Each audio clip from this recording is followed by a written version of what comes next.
Hi guys and welcome to today's video. So today I'm going to be talking you through everything I read in May.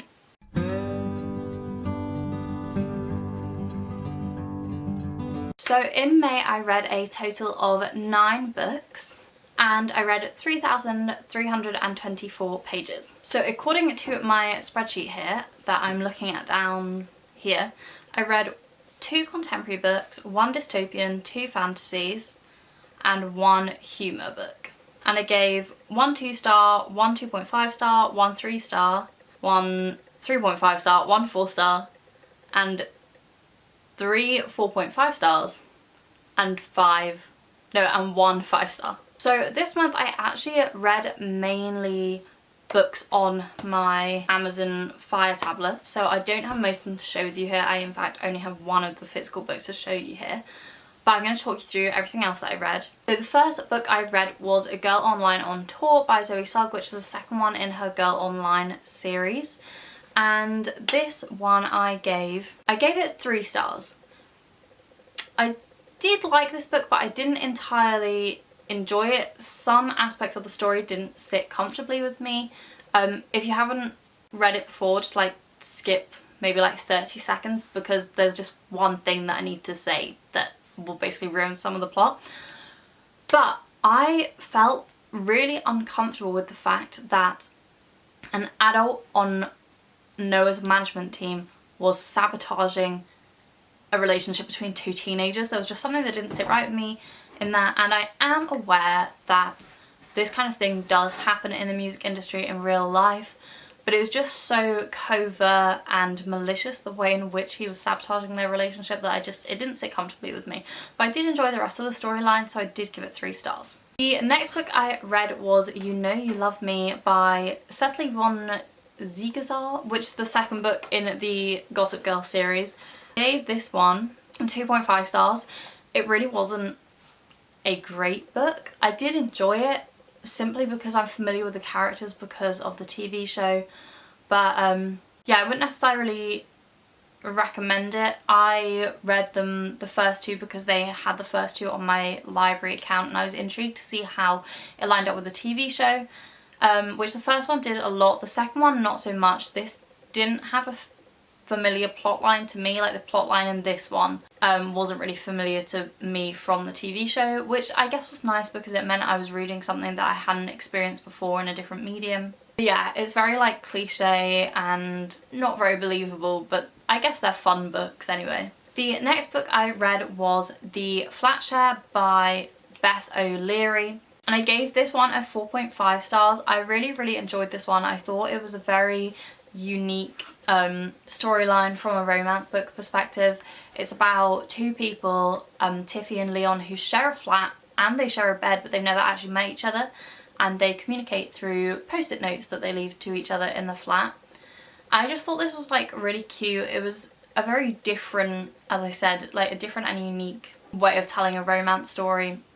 And I also really liked some of the subplots, especially the subplot involving Leon's brother. I thought that it was really well done and it added to the story, but it also felt like a completely integrated part of the story and like it needed to be there rather than it just being there for the sake of fleshing out the book, if that makes sense. Like it felt like it was a really important part of the story, which I liked a lot, and I would definitely recommend The Flat Share if you haven't read it already. It's just a really nice romance with some really likeable protagonists, really likeable like friends of the protagonist, and again the subplots in it are also really good. The next book I read was Normal People by Sally Rooney, and this was definitely my favourite book of the month. I've been raving about it to all of my friends. I've been telling them to go and watch the TV show and read the book. And I watched the TV show before I read the book. I've never read anything that's in a similar style to Sally Rooney. She does this thing where she doesn't use speech marks, and she is very close to her characters in her narration, and she manages to explore stuff that's very like everyday, like the mental health and domestic violence in it, and relationships, basically relationships that seem real, like on and off relationships and friendships that seem real. And I don't really know how to describe her books, but I would highly recommend going and reading Normal People. I gave that one a 4.5 star too. Yeah, if you haven't read it and you haven't watched the TV show, I definitely say go and read it / watch it. The only thing I will say is that the TV show really caught my emotions. It was a very emotional show, and the book didn't, for me at least, didn't contain quite so much emotion. So it was a different experience reading it to watching it, which I liked because I didn't necessarily want to experience exactly the same thing that I'd experienced watching it as when I was reading it, if that makes sense. The next book I read was My Sister the Serial Killer by Oyinkan Braithwaite. I'm hoping I'm saying her first name correctly. If I didn't, please let me know how to say it down in the comments. And I gave this book 4 stars. I've been wanting to read this book for a couple of months now, and I'd kind of made what I thought it was going to be in my head. I thought that it was going to be more like a mystery, and our protagonist was going to like slowly discover that like the murders in her town were done by her sister, but it was completely different from what I expected, but I still really enjoyed it. It follows 2 sisters, Careed and Ayula, and Ayula basically murders all of her romantic interests, and Careed actually helps clean up the mess. Told in a really interesting way. It wasn't a completely linear narrative. It felt like you were seeing short glimpses into their lives where there was days or possibly even weeks missing in between, and it really got across the point that although you may not like get on with your family, like family's there to support one another, and like they'll sacrifice things for you, which I don't know, it was an interesting book and I did really enjoy it. It was really short as well, it didn't take me long to read, so if you're looking for a short book that's kind of about like familial sacrifice, yeah, I'd recommend it. The next book I read was Harry Potter and the Deathly Hallows, which is the final book in the Harry Potter series, and I started reading the Harry Potter series for the first time at Christmas 2019, so I've now finished it. I've read all 7 books. It took me, what, 6 months to do it, but finally I have done it. Gave that 3.5 stars. I did enjoy it, but towards the end it got a bit confusing. Stuff was happening and it wasn't explained in a way that made sense to me. I was left a little bit like, I'm not entirely sure what's going on, but I did enjoy it, and it was nice to see the world outside of Hogwarts for once, because obviously most of the time we're in Hogwarts whilst we're following Harry and his journey with his friends. But yeah, I did enjoy it. I'm planning on doing like a whole video of like my thoughts on the Harry Potter series, having read it for the first time as an adult and never having read it before. Yeah, that was that read. Next thing I read was actually an audiobook, and it was The Keeper of Lost Things by Ruth Hogan, and I gave this on 4.5 stars. I really loved this book. It was a story about, it was a story that followed multiple characters, but primarily it was about this old man had collected lost things. So you know when you're walking around and you see like a kid's dropped a toy, and normally you'll probably just put it on the park bench beside you. Well, he'd taken everything that he'd found that had been lost from a young age. He'd catalogued them all, so he'd put where he found them, what date, like what time, and he leaves all of this to his assistant Laura, and her and basically the gardener and her assistant then are trying to track down the people that these things belong to. So you get their story, and then you also get the story of what the things are and what they meant to the people that lost them. So there's like flashbacks, so again it's not really a linear timeline, but just a really heartwarming and charming story, and I'd really recommend it. I really liked listening to it as an audiobook. I don't know what version I was listening to, but it's a relatively new book, so I assume there's probably only one, but the narrator was really good. She had a very engaging voice. I'd recommend having a listen or a read of that one. So the next book I read is the only one that I actually have a physical copy of with me here, and that is The Ballad of Songbirds and Snakes. And let's be honest, if you're on BookTube, I'm pretty sure you've read this month, because this came out this month and it is the prequel to The Hunger Games, and we follow young Coriolanus Snow. That's really difficult to say.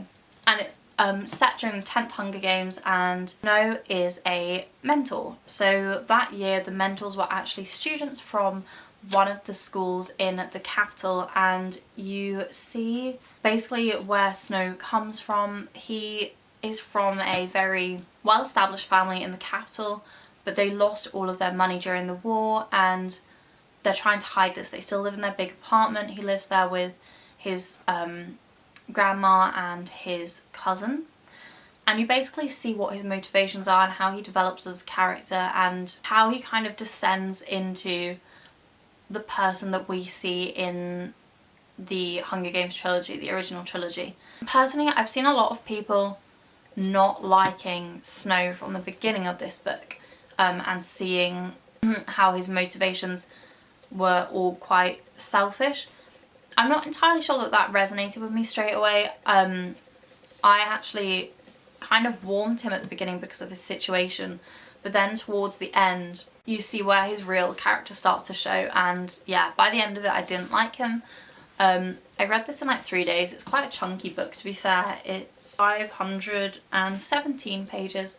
But yeah, if you loved the first Hunger Games trilogy, then I would recommend reading this prequel. I really enjoyed it, and I'm hoping that she's going to bring out more that are set in between this one and the first book, because this is a very basic Hunger Games in here. It's the beginning of the Hunger Games. They've only just brought in sponsors, and I really want to see how it developed into what we see in the last 3 books, because that's a huge development. Like, obviously that's over like 65 years, but yeah, I'd really like to see where that happens and how it takes place. Did I say I gave that 5 stars? I really enjoyed it, and although I gave it 5 stars and I only gave Normal People 4.5, I still think I enjoyed Normal People more. Like, it was definitely my favourite one, and I think Normal People will be a lasting favourite. Like, I plan on buying the physical copies of Sally Rooney's books because I'm reading them both on my tablet. My memory card just got full and it stopped recording. But I think we got up to... The last book I read was The Awakening by L.J. Smith, which is the first in the Vampire Diaries series. And I gave this 2 stars because, quite frankly, it was an atrocious book. Didn't like the characters, especially Elena and Stefan. They were completely different from the TV series, and I'm aware that the books came first. Similarly to Gossip Girl, I wanted to read these books because Vampire Diaries is one of my favourite TV shows. I wanted to see how the books lined up to the series, basically. This book was so cliched. I had a few issues with it. Primarily, the fact that teenagers were saying, "I love you," and declaring their undying love, despite only uttering 2 sentences to each other. It just doesn't seem realistic. And I know that vampires aren't realistic, but that was just... There needed to be more character and relationship development before we got to that stage. I felt like not a lot happened in the book. Stuff happened too quickly, if that makes any sense. I am going to read the rest of the series at some point because I'm intrigued, if I'm honest, to see whether it further lines up to the TV show. But I don't have much to say on it because it was not a great book, and I did only give it 2 stars, and it didn't take very long to read. Anyway, that is everything that I read in May. If you read any of the same books as me, let me know in the comments down below. Let me know what you thought of them. Let me know what you read in May if you read different books to me. And please don't forget to like, comment and subscribe if you want to see more content from me, and I'll see you in my next video. I've also created a bookstagram which you can find at Katie May Reads on Instagram, and it's linked down below in the description box. So if you like to follow me on there to see mini reviews of the books I'm reading, kind of in more real time and a little bit more in depth, then make sure you follow me over there. And if you have a bookstagram account, give me a little message so I can check it out too.